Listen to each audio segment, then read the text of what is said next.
Sud Radio, la santé en mouvement, Vanessa Pérez. Bonjour et bienvenue dans la santé en mouvement, l'émission pour prendre soin de vous au quotidien. Et aujourd'hui, on va parler douleurs articulaires. Et oui, vous vous êtes peut-être réveillé ce matin avec des genoux engourdis ou bien un mal de dos qui ne vous lâche pas. C'est pourquoi nous allons vous partager quelques conseils pour garder une bonne mobilité, quel que soit votre âge.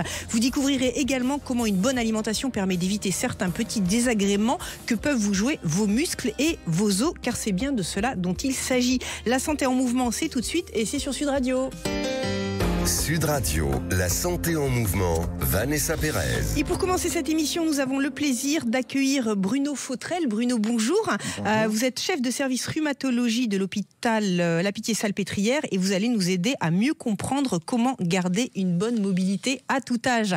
Alors Bruno, les statistiques disent qu'un Français sur deux souffre de maladies articulaires. De quoi parle-t-on en général ? Alors, les articulations, pour arriver à fonctionner, à bouger, sont des systèmes assez complexes dans lesquels il faut des os, du cartilage, des muscles. Il faut que tout ça soit coordonné. Donc, forcément, il y a un certain nombre de pathologies qui peuvent abîmer les muscles, les os, les articulations et donner des douleurs. Donc, c'est un petit peu tout ça que l'on cherche à aborder dans la rhumatologie, qui est la spécialité qui s'occupe de ces maladies ostéo-articulaires. Alors, quand on vient vous voir, les mots génériques qu'on utilise, c'est quoi ? C'est j'ai mal au dos, Ça va être la douleur. Et ce sera j'ai mal au dos, j'ai mal au coude, j'ai mal au genou. Ça peut être également je n'arrive pas à faire. Je n'arrive plus à faire de sport, je n'arrive plus à jouer avec mes enfants. Donc ce sera vraiment la douleur d'un côté ou ce qu'on appelle la fonction, de ne pas pouvoir faire ce qu'on a envie de faire dans la journée. Qui est principalement concerné ? Qui vient vous voir ? Alors, on a toujours dans l'idée que les maladies osseuses ou articulaires touchent surtout les personnes âgées, donc finalement c'est un problème de vieux. En fait, pas du tout. À tout âge, y compris chez les enfants, il peut y avoir des problèmes articulaires, il peut y avoir des maladies articulaires ou des maladies des os. Donc c'est vraiment l'ensemble de la population qui peut être confrontée à cela. Si l'on parle des douleurs, celle de vous parliez ce matin, de mettre un petit peu de temps à se dérouiller le matin, 5 minutes, d'avoir l'impression de s'engourdir un petit peu, ça c'est peut-être un petit peu plus chez les personnes qui sont avancées en âge. Mais ce qui est vraiment important, c'est de se dire que une maladie articulaire, ça peut donner effectivement des douleurs, mais toute douleur ne correspond pas à des maladies articulaires, et d'essayer de faire la part des choses. Quand est-ce qu'on doit s'inquiéter ou pas ? Alors, on va prendre la plus répandue et un peu le mal du siècle, qui est le mal de dos. Quels sont les facteurs qui aggravent au quotidien justement ce type de douleur ? Alors, par contre, on peut peut-être essayer de rappeler pourquoi on dit que c'est le mal du siècle. Oui. Parce que finalement, on dit qu'au cours de sa vie, 70, peut-être 80% des personnes auront un jour mal au dos. Tout le monde n'aura pas une maladie du dos. Ce qui est important, là encore, à avoir en tête, c'est lorsqu'on se bouge de temps en temps, on peut avoir quelques douleurs. Ça finit par passer en quelques heures, quelques jours. Finalement, il n'y a pas besoin de s'inquiéter. Ça peut être un problème de muscle, un problème de mauvaise position, entre guillemets. Mais en tout cas, c'est quelque chose qui ne va pas perdurer. Ou de temps en temps, il y a des maladies qui vont durer. On va les appeler des lombalgies chroniques. Celles-là sont plus ennuyeuses. Ou de temps en temps, ça va être des douleurs qui vont réveiller la nuit. Ça, c'est un signe d'alarme, ou qui va faire que les douleurs le matin est beaucoup plus pénible que le soir. On met 1 heure, 2 heures pour se dérouiller le matin. Ça, c'est un système d'alarme. Une alerte, vraiment. Alors, qui ça peut toucher ? Un petit peu tout le monde. Et ce qu'on a beaucoup mis en évidence, notamment il y a quelques années, avec une campagne de l'assurance maladie disant que le bon traitement, c'était le mouvement quand on avait mal au dos, c'était de dire que dans l'immense majorité des cas, le mal de dos n'est pas une maladie qui va nécessiter des explorations très compliquées, et le mouvement et la bonne prise en charge. Vos recommandations, alors très concrètement, justement, que ce soit mal de dos ou lombalgie, si c'est un petit peu plus prégnant ? C'est surtout de ne pas être sédentaire, de se bouger, de marcher plutôt que de tout le temps monter en voiture, de prendre les escaliers plutôt que de prendre l'ascenseur. Vraiment de garder cette idée d'avoir une vie active. Moins on bouge, moins on bougera. Donc c'est vraiment l'idée de rester actif. Mais les personnes qui travaillent dans un environnement sédentaire, qui passent 8 heures devant un ordinateur sans bouger, c'est facile d'appliquer vos conseils ? C'est bien comme exemple, parce que finalement, quelqu'un qui passe 8 heures devant son ordinateur, c'est une personne sédentaire. Donc c'est pas le travail qui va être en lui-même à l'origine d'une quelconque lésion, mais par contre, on ne va pas avoir l'activité physique qui va permettre d'entretenir ses muscles. Par contre, quand on regarde les facteurs de risque de mal de dos, très souvent, il y a des choses qui peuvent être liées au travail, notamment les métiers qui sont très demandeurs physiquement, lorsqu'on a, à utiliser un marteau-piqueur, lorsqu'on a à rester assis au volant d'un camion exposé sur des chantiers, par exemple, à des vibrations, ça, on sait que c'est des choses qui peuvent favoriser les douleurs et qui éventuellement vont nécessiter des adaptations dans l'organisation du travail. Alors qu'on soit au bureau ou même qu'on soit retraité à la maison, le maître mot c'est bouger en fait. Mais alors ne pas bouger n'importe comment, donc c'est quoi vos conseils concrets? Le maître mot c'est bouger, mais finalement dire on bouge sans qu'il y ait quelque chose qui va vraiment être motivant pour les personnes, ça va être beaucoup plus dur. S'inscrire en salle de sport, on sait bien qu'il y a un pic d'inscription au mois de septembre et puis que très souvent ça ne va pas durer beaucoup plus qu'au mois d'octobre. Donc c'est important de faire une activité physique qui apporte, qui donne le sourire. Ça peut être de le faire avec des amis ou avec des collègues ou de faire des activités physiques vraiment qu'on a envie de faire. Ça peut être aussi de jouer avec ses enfants. Mais vraiment c'est d'être actif et de trouver l'activité physique qui va faire qu'on a envie de le faire et ça ne va pas apparaître comme une espèce d'obligation supplémentaire dans sa journée. Mal de dos, on parle aussi de douleurs articulaires, hein, vous le disiez en introduction. Là aussi, alors le mouvement certes est une recommandation. Si c'est plus chronique, vous nous conseillez quoi? Alors les douleurs articulaires sont un peu différentes du mal de dos. Avoir mal au dos, parce que le dos c'est une région qui est extrêmement stimulé. Pour arriver à être debout, il faut que les muscles, les articulations, les disques travaillent ensemble. Les articulations en périphérie, c'est un petit peu différent. Donc là, surtout, il y a un tri diagnostique. Il y a des douleurs qui vont être surtout là le matin, au réveil. On va dire que les personnes ont besoin de se dérouiller pendant 1 heure, 2 heures. Ça, c'est pas normal. Des douleurs qui vont être plus importantes quand on est la nuit, mais qui, dans la cours de la journée, vont s'améliorer. Ça, c'est pas normal. Probablement qu'il y a une maladie articulaire inflammatoire. Il y a quelque chose, une inflammation qui est en train d'agresser l'articulation et potentiellement certaines maladies peuvent abîmer les articulations. Et puis après, il y a d'autres douleurs qui vont surtout être là quand on se sert de son articulation, quand on marche, quand on monte les escaliers. Ça, ce sera un mécanisme complètement différent qui peut témoigner qu'il y a une blessure, une ulcération du cartilage. Le cartilage, c'est la surface de l'os qui permet aux articulations de bouger sans se créer des douleurs. Et bien, de temps en temps, cette surface est abîmée et va être à l'origine de douleurs. Donc là, le mécanisme douloureux va être différent. Il n'y a pas une maladie vraiment de l'articulation, mais il va falloir trouver un moyen d'aider le cartilage à cicatriser quelque peu ou d'arrêter le mécanisme de la douleur. Et justement, donc, il y a une question de tri, diagnostic est très important. Le diagnostic est important, mais face à cette érosion qui est due au temps, de toute façon, on ne peut pas le nier. Est-ce qu'il y a des innovations aujourd'hui qui permettent de pallier Alors, on a toujours l'idée, notamment dans l'arthrose, qui est une maladie du cartilage et de l'os en dessous. Le cartilage, en fait, n'est pas irrigué, n'est pas vascularisé. Il n'y a pas de vaisseau qui apporte des nutriments au cartilage. Donc, c'est l'os qui va nourrir le cartilage. Donc l'arthrose, c'est une maladie du cartilage qui est affaibli et de l'os en dessous qui ne fait pas sa fonction.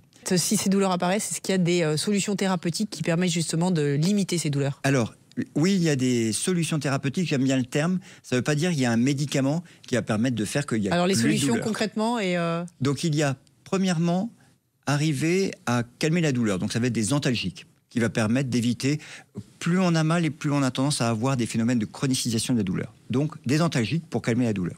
Deuxièmement, en fonction de ce qu'il y a dans l'articulation, on pourrait être amené à faire une infiltration pour enlever une inflammation qui est dans l'articulation, mettre un peu d'acide hyaluronique, qui est un produit qui va permettre d'aider le cartilage à cicatriser. Et puis il va y avoir des éléments de rééducation, donc de kinésithérapie, dont le but est de renforcer les muscles, parce qu'une articulation qui n'est pas bien tenue par les muscles est une articulation qui va moins bien fonctionner, qui va plus souffrir et qui va plus donner de douleur. Merci beaucoup Bruno Fautrel. Je rappelle que vous êtes chef de service rhumatologie de l'hôpital Pitié-Salpêtrière. Et pour continuer cette émission, nous avons le plaisir de recevoir Gérard Lesseur. Gérard, bonjour, vous êtes président et cofondateur d'Indinov, une ceinture connectée qui fait airbag. Quand bonjour. On parle mobilité, on ne peut pas ne pas évoquer les chutes qui sont un véritable problème de santé publique. Partagez-nous quelques chiffres, parce qu'on n'est pas épargné par les chutes. Effectivement, on dénombre plus de 400 000 chutes par an en France, et qui, par conséquence, amène à 80 000 fractures du col de fémur. Et c'est sur cette ceinture, elle répond à ce problème de fracture du col de fémur. Mais qui est le plus touché? Les hommes, les femmes? Quel âge? Les hommes, les femmes, à partir de 75 ans, on peut se dire qu'il y a une progression forte des chutes. Et donc, et à 80 ans, c'est vraiment les personnes qui devraient porter une ceinture airbag parce qu'elles se mettent en danger. Alors justement, vous l'avez créée, cette fameuse de ceinture pour protéger les personnes fragiles. Comment cette idée vous est venue ? Eh bien, écoutez, je ne suis pas du tout dans le domaine de la santé et je suis entrepreneur et donc je me suis aperçu le père d'un ami a chuté, s'est cassé le col du fémur et j'ai constaté que le premier fléau chez les personnes âgées, c'était la fracture du col de fémur. J'ai dit mais c'est un vrai problème social, sociétal et de là j'ai commencé et je me suis associé avec Maurice Kahn et nous avons mis au point cette ceinture airbag connectée. Alors, on sait comment fonctionne un airbag qui détecte un incident et qui, effectivement, fait sortir un ballon d'un véhicule. Comment ça se passe là ? Donc, on a une ceinture traditionnelle avec des ballons ? On a une ceinture que l'on a voulu non stigmatisante, très légère, 450 grammes, donc on peut la porter toute la journée. Je porte la ceinture, vous ne le voyez pas. Et cette ceinture, eh bien, quand la personne chute, si elle chute à droite, eh bien, l'airbag sur le côté droit s'ouvre et et sinon, à gauche, bien entendu, de la même façon. Et ça permet d'éviter la catastrophe. On se casse le poignet, c'est pas très grave. On se casse le col du fémur, c'est 3 mois, c'est 100% d'hospitalisation, c'est 3 mois de rééducation, c'est très compliqué et souvent c'est déjà un indicateur fort vers l'EHPAD, etc. Donc ça permet de garder l'autonomie et ça permet, et dans la poursuite de ce que nous disait le chef de service Bruno Fautrel, eh bien ça permet de garder de l'exercice. Ça permet aux personnes de ne pas rester chez elles et de continuer à vivre. Alors Gérard, c'est un petit bijou de technologie, il y a de l'intelligence artificielle, c'est connecté au réseau GSM. Ça coûte cher une ceinture comme ça ? La vie ne coûte pas cher, mais il a fallu mettre un prix. Et donc, 490 € la ceinture et 12 € d'abonnement service pour permettre d'alerter les personnes environnantes. 5 personnes sont prévenues lorsqu'il y a une chute. Oui, parce que quand on chute, justement, ça et pour ne pas que la personne numéros. soit isolée. Il faut aller très vite quand il y a une fracture du col de fémur. Il faut aller très vite, normalement. Donc là, bien, on évite cette fracture. Merci beaucoup, Gérard. Je rappelle que vous êtes président et cofondateur de la solution Indinov. Et parce que le pharmacien est le partenaire de proximité de votre santé, on retrouve la Minute Santé Pharmazone avec Audrey Lecoq, associée gérante. Pharmazone.fr, simplifiez-vous la santé. Cliquez, commandez, vous êtes livré. Pharmazone.fr présente la Minute Santé. Bonjour Audrey, alors on sait que vous avez une panoplie de produits pour soulager les maux de dos au quotidien. Que nous conseillez-vous d'avoir dans notre armoire à pharmacie aujourd'hui ? Bonjour Vanessa, eh bien effectivement j'ai plusieurs recommandations, mais on va tourner autour de produits naturels tels que le patch, qui est un grand classique mais qui soulage efficacement et qu'on peut garder toute la nuit. Il peut y avoir des gels et puis on a des ceintures réutilisables chauffantes. En termes de produits qui soulageraient la douleur, de gélules, de comprimés, vous avez une recommandation pour les gens qui préfèrent ce type de galénique ? Oui, effectivement, on a beaucoup de compléments alimentaires qui tournent autour de l'articulation d'une manière générale. Donc, en fonction de la douleur, si c'est une douleur chronique ou pas, vous allez utiliser des compléments alimentaires différents. Je pense par exemple au collagène qui peut être très efficace. Merci beaucoup Audrey. La Minute Santé. avec Pharmazone.fr, simplifiez-vous la santé. Cliquez, commandez, vous êtes livré. Et comme on parle aujourd'hui santé des muscles et des os, je vous propose de découvrir l'histoire de Paul avec la Minute Médadome, notre partenaire téléconsultation pour vous accompagner où que vous soyez. La Minute Santé. Avec Médadome, votre solution de téléconsultation sans rendez-vous est disponible à tout moment. Bonjour Lidan, alors de qui allez-vous nous parler aujourd'hui ? Bonjour Vanessa, aujourd'hui je vais vous parler de Paul. Ce matin, en descendant les escaliers de son immeuble pour aller travailler, Paul a raté une marche et s'est fait très mal à la cheville. Pressé de rejoindre la boutique où il travaille, il fait fi de la douleur, mais une fois arrivé, la douleur est encore plus intense et ne cesse d'augmenter. Ça sent l'entorse ça, non ? Effectivement, à coup sûr, ça sent l'entorse, mais là, l'urgence, c'était un médecin disponible pour obtenir, une attelle, et deuxièmement, des antalgiques, c'est-à-dire des médicaments pour soulager sa douleur. Difficile pour Paul de continuer à travailler dans une position debout, avec une cheville qui enfle de minute en minute, et impossible de trouver un créneau rapidement chez son médecin traitant. Alors, pour Paul, on a une solution qui se trouve en pharmacie. Paul peut se déplacer directement à la pharmacie près de son travail et a accès à une borne de téléconsultation. Le pharmacien le reçoit, le positionne dans une cabine de téléconsultation et Paul aura accès à un médecin directement. Le médecin pourra évaluer la gravité de l'entorse, prodiguer les premiers soins et ensuite lui proposer les premiers traitements. Moralité, il a pu récupérer une ordonnance, le pharmacien a pu lui prodiguer les bons soins et Paul peut continuer sa journée tranquillement et rassuré. Exactement. Merci Elidan. Merci Vanessa. Medadom, votre solution de téléconsultation sans rendez-vous et disponible à tout moment, présente La Minute Santé. Restez avec nous, dans quelques instants, nous vous ferons découvrir les règles alimentaires essentielles pour garder des articulations et des os en pleine santé. La santé en mouvement, ça continue dans quelques instants et c'est sur Sud Radio. Sud Radio, la santé en mouvement, Vanessa Pérez. Et pour continuer cette émission spéciale mobilité, nous avons le plaisir de recevoir Jean-Michel Cohen. Jean-Michel, bonjour. Donc vous êtes un habitué des plateaux, médecin nutritionniste et auteur de nombreux livres sur les sujets d'alimentation et le dernier en date sur les compléments alimentaires ou encore Faites le bon choix paru aux éditions First. Jean-Michel, la question évidente, pourquoi l'alimentation est si importante pour avoir... Jean-Michel, une question essentielle, pourquoi l'alimentation est-elle si importante pour avoir des os et des muscles en bonne santé ? L'alimentation, c'est deux choses. C'est le carburant pour faire fonctionner l'organisme, mais c'est celui aussi qui nourrit les structures de l'organisme. Donc quand on parle de rhumatologie, en fait les trois structures qu'on vient de rappeler qui sont importantes, c'est évidemment l'os, le cartilage, les tendons et les muscles. Et on commence d'abord par le premier, le plus important, ce sont les muscles qui tiennent les os avec les tendons. Donc ça veut dire qu'il faut avoir une musculature correcte. Pour avoir une musculature correcte, avant de commencer l'entraînement physique, il faut avoir une alimentation correcte. Le muscle est essentiellement composé par des protéines. Concrètement, si vous voulez, par exemple, la viande contient environ 25%, comme le poisson, entre 20 et 25% de protéines. Mais les protéines, on compte également les protéines végétales. Et par exemple, des protéines qu'on trouve dans les produits céréaliers, c'est 9 grammes pour 100 grammes. C'est pour ça qu'une alimentation équilibrée, ça veut dire qu'on doit avoir minimum 250 grammes de protéines animales par jour et minimum, et là on va voir que c'est important, une dose suffisante, c'est-à-dire 400 grammes de fruits et légumes. Pourquoi je dis ça ? Parce que l'os est essentiellement composé, il est minéralisé par le calcium. Et le calcium, on va l'obtenir de deux façons. Tout le monde va se jeter sur les produits laitiers. Oui, dites-nous, il y a des fausses croyances. Les produits laitiers, c'est 65% de nos apports en calcium, c'est important. C'est pas seulement les yaourts, le lait et les fromages blancs, c'est aussi le fromage. Mais on trouve 25% environ de calcium dans les légumes et dans les fruits. Lesquels ? Et le reste, tous les légumes et tous les fruits.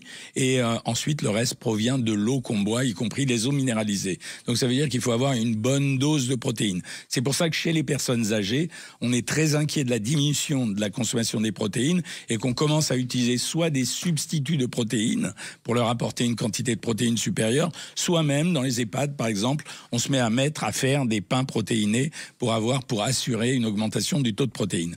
Après, Oui, après, le muscle fonctionne également avec des vitamines. Sa contractilité, elle dépend d'un certain nombre de choses. Et la vitamine la plus importante dans ce cas-là, c'est la vitamine B. Mais on en trouve à peu près partout. Donc il ne faut pas trop s'inquiéter à condition d'avoir suffisamment d'aliments. On la trouve principalement dans les produits céréaliers, dans les légumineuses. Donc la vitamine B12 est un peu à part. On la considère pas utile forcément pour le muscle. Celle-là, on la trouve dans les produits de type animal. Quant au cartilage et aux tendons, la mode à l'heure actuelle, c'est de se gaver de collagène. Oui, dites-nous là-dessus, les fausses croyances. Alors, mon opinion sur le collagène est assez négative sous l'œil attentif de Monsieur Fautrel, parce que le collagène est une protéine qui, a priori, va être digérée dans l'estomac et dans l'intestin, et on s'étonnerait de savoir que les acides aminés qui composent, c'est les petits composants de la protéine, qui composent cette protéine de collagène, puissent avoir un GPS à leur tête qui leur permette de se conduire directement vers les tendons ou vers les cartilages. Donc, j'y crois pas beaucoup. Je pense que la bonne santé passe en tout cas rhumatologique, passe essentiellement par l'alimentation en dehors des traitements thérapeutiques. En ce qui concerne l'os, on dit qu'il faut prendre du calcium et de la vitamine D, mais en fait, on a démontré que ce qui était le plus efficace pour faire migrer le calcium vers l'os, c'était à la fois d'avoir une consommation suffisante de légumes et en même temps d'avoir de l'exercice physique. Ça veut dire que quelqu'un qui marche et qui consomme beaucoup de légumes va faire migrer plus facilement le calcium vers l'os, ce qui n'empêche pas de rajouter un peu de calcium dans son alimentation, voire de prendre un peu de vitamine D. Michel, j'aimerais qu'on passe une minute, s'il vous plaît, sur l'érosion des os, parce que ça, c'est très important, et notamment l'ostéoporose. Là aussi, on sait que le calcium, on lit partout, partout, il faut prendre du calcium. C'est pas une fois qu'on découvre qu'on a des os fragiles qu'il faut consommer. Donc ça, ce sont des conseils de bonne hygiène à prendre à partir de quel moment de la vie? Je crois que ça commence à partir du moment où les hormones commencent à régresser, c'est-à-dire chez les hommes comme chez les femmes, à partir de 50 ans. C'est pour ça qu'on insiste beaucoup aujourd'hui sur le fait que l'hormonothérapie n'est pas seulement les hormones qu'on donne soit aux femmes et plus rarement aux hommes sont très importantes pour aider le calcium à se fixer sur les os. Donc oui, il faut se traiter. L'hormonothérapie est importante dans l'ostéoporose. Jean-Michel, c'est samedi. Beaucoup de nos auditeurs sont en train de faire leur marché, s'il n'est déjà fait. 3 conseils simples de produits que vous recommandez impérativement à mettre dans le caddie. Les matières grasses sont utiles, contrairement à ce qu'on pense. Ça veut dire qu'il faut avoir un peu de matière grasse dans son alimentation, du beurre. Les œufs sont des produits particulièrement complets qui contiennent des complexes vitaminiques extrêmement intéressants et qui amènent également des protéines. Et bien lire l'étiquette, pas des œufs en batterie, mais des œufs... Le saumon, qui a augmenté de prix malheureusement, fait partie des poissons gras comme le thon, le maquereau, l'anguille et les sardines qui permettent d'avoir des apports en vitamine D. Et manger un peu de fromage, surtout en hiver, c'est le moment de la raclette, ça vous fera pas mal de bien. Merci beaucoup Bruno, Gérard, Elidan et Jean-Michel. La santé en mouvement, c'est fini pour aujourd'hui. Je rappelle que vous pouvez nous retrouver sur l'application Sud Radio et sur vos réseaux sociaux préférés.